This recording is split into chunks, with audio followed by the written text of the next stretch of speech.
All right, so today we're going to be finishing up the electrical side of the ZF5 swap on this 97 F350. This truck originally was a two-wheel drive automatic truck, and I'm turning into a four-wheel drive manual. Now, in the previous video that I posted, I covered the entire mechanical side of the ZF5 swap. Start to finish, everything you need to do to get this truck running and driving with that new transmission, and so you can test all your parts out, because pretty much most all of us are going to be getting used parts. Make sure everything's working and all the stuff you got's good. Now, the next portion of this swap, the electrical side, what we're going to be doing is we're going to be taking the automatic wiring harness that was originally in this truck, and we're going to modify it to work with the ZF5 and the full manual swap. So what that entails basically is being able to bypass the neutral safety switch without having the range sensor in here and being able to start the truck with the key. Next thing would be the backup lights. Wiring those in, getting the pigtail for the ZF5, getting that wired into this harness also. And then for those of you that are doing the four-wheel drive swap like I am, using your factory harness with the plug in it to get your four-wheel drive indicator lights working on the dash. We're also going to be putting a clutch safety switch in the truck. So I'll show you the process for that. So you have to press the clutch in to start it. So basically we're going to try to get this truck back to basically what a factory manual would be. Everything should be working and good to go with a few modifications of this harness. So I'll go ahead and get into it, and we're going to walk through this step by step and show you everything you need to get it done. First issue we're going to get handled today is being able to start the truck by the key without the range sensor plugged in. This is the range sensor off your automatic transmission, and in positions of park and neutral, this sensor acts as a jumper between pins 5 and 8 on this plug, which is a red and blue wire and a white and light pink wire. Now with that, those two wires, when they get jumped, that completes the circuit for your safety interlock system or your neutral safety switch. That's what allows you to turn the key and get power to fire the truck up. So without the sensor plugged in, obviously there's no jumper here. So what we're going to do is we're going to go up this harness, and we're going to find pins 5 and 8. And what I'm going to do is I'm going to post a picture of the pinout diagram online or on the video here, so that way you can see exactly what I'm doing and follow along, because it's hard for you to see the color of these wires with how dirty they are. So we're just going to go by pin number. So we're going to go up this and go pin 5 and 8. We're going to put them together. Doesn't matter how you do it, but as long as they're together, it completes this section of the neutral safety switch circuit. The next section of it we'll tackle when we get in the cab, but for right now, what we're going to work on first is just getting these two wires put together and taped up nice, and then we'll go on from there. So I'm going to do that right now and show you what we end up with. All right, so I got the two wires connected down in the harness, and I just got a little butt connector in there, got them twisted together, crimped down. I'm going to clean all this up here in a minute, but what I wanted to show you was got the two wires connected in there. Obviously cut off the plug, no range sensor in here. There's the harness right there. And I'll show you now, the batteries are low in the truck right here, so it's going to turn over slow. But I want to show you that now with those two connected and no range sensor in, truck cranks. So we got that situation handled, and we're going to move on to the next. All right, so we're back under the truck here for the next step. This is the wiring harness right here we got in our hand. And we're just going to want to run this and route this now. And so basically, you're just going to kind of tie it up where it was and keep it in there. And when it comes around back in this area, you want to take the harness and basically put it in this gap right here. And what that does, that's, back in where in this little spot right here. And what that does is it keeps it away from the drive shaft, and you're going to run it up next to your transfer case and transmission to get the other stuff. One thing you're going to notice is your automatic harness that we're working with here is much longer than the manual one needs to be. And part of the problem, you can see, part of the reason at least for this, is you can see how much farther the manual cross member was moved up than where the automatic one was. So you have about 6 inches extra of wire you're gonna have to tie up and all that too. When you're doing that, you see this section here where I've cut some conduit out. There's a hard conduit piece that holds, it's super rigid, and it holds the wire in back here. Well, you're gonna have to do some bending and moving of the wire, so go ahead and cut that out and have some new conduit ready, just some flexible conduit to cover this and protect it. But you want to get the hard stuff out so you can get more of the bends out of this. So I'm gonna go ahead and run this wire, and I'm gonna show you how I do it, and I'll get back to you. You'll see exactly the route that I took and how I tied it up and everything, and then we'll move on to the reverse lights after that. Here's a quick view of the routing of the wires. So I came down where the factory harness, where it would have been, tied it in there, and then did a light loop here inside the frame rail, tied at the top, tied at the bottom, and that chewed up some of the extra wire some of the space I had on that extra wire. So came down, there was an existing Christmas tree hold right here, so I put some new ties there, and I had an old hold from the old wiring harness. So tied it up there just so it holds down. I got to cut that end off there, but that should be good. And when you look at it straight down the middle, there should be no interference with that drive shaft at all coming through here. So you should be good. I just went right up the side of the transfer case and transmission right here. And a little quick tidbit here. There is this clip. Let's see. You can see it right here on the old harness. And it actually fit inside of that little wire hold in the ZF5, clipped right in and holds it nice and secure. And what that's going to do is that's going to allow us to get a hold of this plug, and this plug right here is going to end up going in this direction because we need to tie in to the reverse switch, which is up here. You can see a little red thing there. So I'll show you exactly what wires we need to do and what we need to do. So let me get to that and I'll show you how that goes. Okay, to get your backup lights working, you're gonna need one main part, and that's this pigtail right here. It is a S743 little pigtail, standard ignition. I got it from O'Reilly's. And what you're gonna do with that is you're gonna wire this in to pins 6 and 7 on this harness. So that'll be spliced into there, and it'll plug in to the sensor I just showed you with that red end just a minute ago. Now with this, polarity doesn't matter on this. One of these wires, the 6 and 7, one of them is an ignition hot, and one of them is a feed to the reverse light circuit there. So this switch just has 2 pins and has a ball on the inside, and when you put it in reverse, you hit reverse, it moves that ball up, and then it completes the circuit. So basically, you will have power to the reverse lights when in reverse, and then you take it out, it disconnects the circuit. The polarity on this doesn't matter, and you can even tell because the connector has the same ends on both sides, just like that, and it's just flat in the middle, just normal. There's no differentiation between the sides, and if you look up at the sensor, it's the same way. It just has 2 pins, just like that. So I'm gonna wire that pigtail into 6 and 7 on this wiring harness, and then we'll plug that in and we'll show you how they work. Okay, I got that wired in, just threw some conduit over right now. Obviously, we're still gonna clean this up, and I'm just showing you step by step. So exactly what I just did, 6 and 7 wired into the plug. Plug is plugged in. I'm gonna go ahead and drop the truck down right now, and we're gonna test the lights and see how they look. Let's test these reverse lights. Gotta turn the key on to get that ignition power.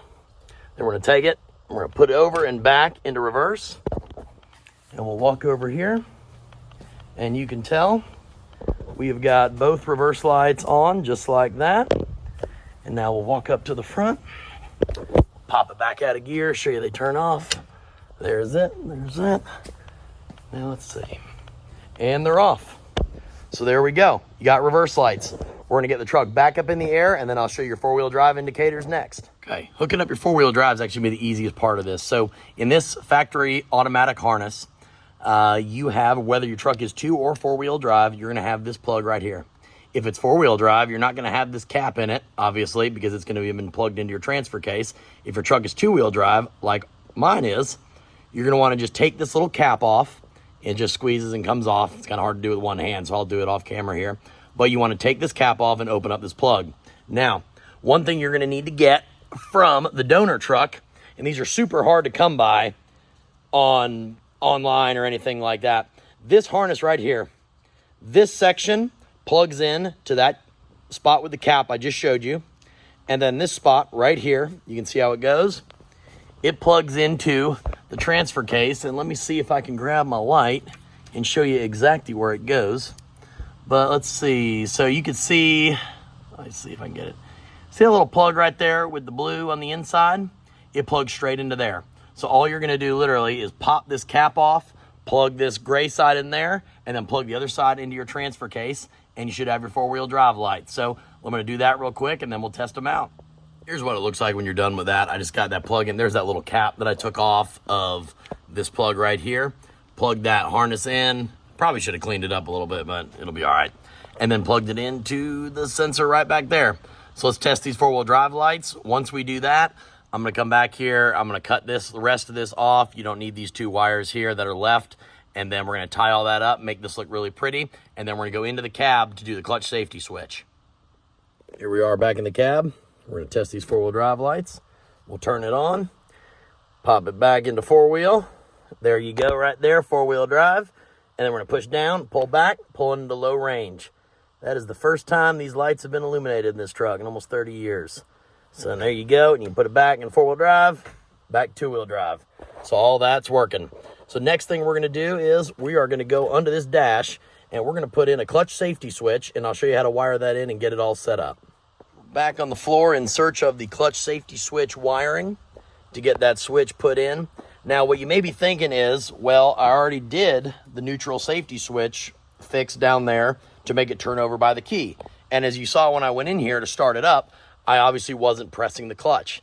And that's because these trucks, whether auto or manual, come with the same harness up under the dash for the clutch safety switch. In a manual truck, obviously it goes into the switch. In the automatic truck, it has a little jumper plug put in it, and that bypasses that second stage of the neutral safety circuit. So what we're trying to do now is we're trying to put in a clutch safety switch to where this truck now, you have to push the clutch in to start the truck. As it's set up right now, with the mod we did at the bottom on the wiring harness, you can just start the truck, no clutch in, and it's fine. And that's because that jumper is in the harness plug, and it's basically telling the truck that the clutch is pushed in and it's all ready to go. On a manual truck, you have the clutch safety switch instead of that jumper to tell the truck that it won't start without the clutch, but when you push it in, that's when the circuit's complete, and that's what allows it to start. So when you go up underneath the dash on one of these trucks, and like I said, this is an automatic truck from the factory, you can look up, and if you see that little gray plug right there, that is the jumper inside of the harness for the clutch safety switch. Now, what we're gonna do is, let's see if you can see, there's a little tab, right, little plastic tab right on the back there. And that tab, we're gonna pop that tab out, and I'm gonna pull the harness down. The rest of the harness is up under the dash. So I'm gonna get that down, and I'll show you the jumper and show you what we're gonna do. Okay, this plug right here that I'm showing you right here, that's the one we were just talking about. Now, what you saw originally was you saw this piece. This is the jumper. This is the piece that we popped those 2 clips out and got it down. It goes in there just like that, and that's what allows it to start.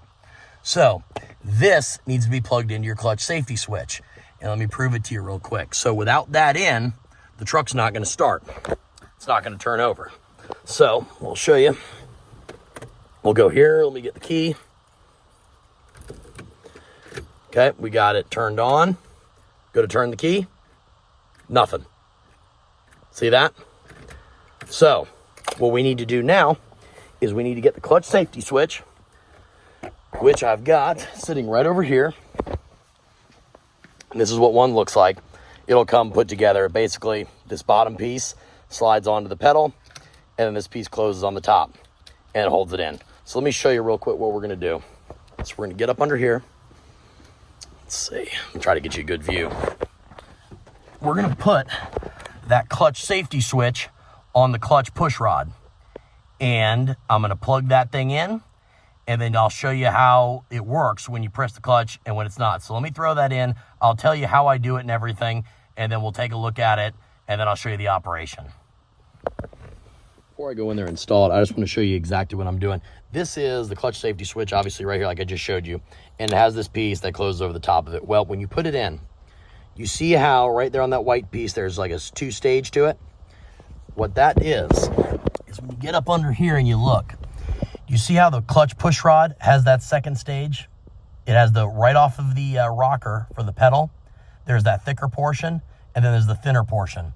The end of that thicker portion is what sits inside right in here. So you put it on like this with the round spot facing the back, facing the firewall. It goes up just like this, and that thicker stage sits right in this little hold right here. And basically you put it on like that, it'll hold, and then you take this top piece and just clip it down right on top of it, and it's installed. Super easy, and then plug it in. I'll show it to you right now and show you what it looks like when it's in. So right here, you can see the switch on the clutch push rod just like that, and plugged in. That's all you gotta do. So now, I'll show you exactly the operation of this. We'll get up in the truck, and remember, you know, I gotta put some batteries in this thing, so the batteries are pretty much shot, but I'll show you just how it works first. We're gonna put the key in. no clutch. We're going to turn it over here. Nothing. Nothing. I'm going to go ahead and push the clutch in. There you go. Obviously the batteries are shot, but you can see the operation of that. So there you go. That right there is pretty much all the modifications you've got to do to get all your stuff back working.